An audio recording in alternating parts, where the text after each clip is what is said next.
how to connect your Google Analytics and Google Ads account through Tag Manager. So all you do is you take the um, analytics ID. Now you need to start transferring it to G4, but you take the UA number, go to Tag Manager. There is a preset for tag for Google Analytics. All you do is just enter that in there and trigger it on all pages of your website. That's it. It literally is like a 1 minute job. It's not complicated and super simple, and you'll be able to run it. But you need to have obviously your analytics and your um, tag manager. But that is running through that's how to link it.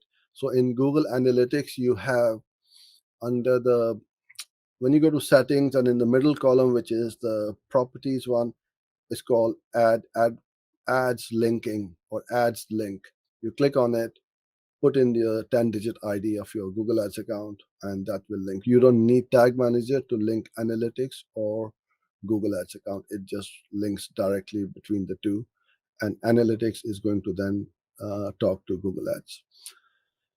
But if you want to run analytics on your website through Tag Manager, then that's how you would do it. You go into Tag Manager, take the UA ID, and set up the tag and the trigger.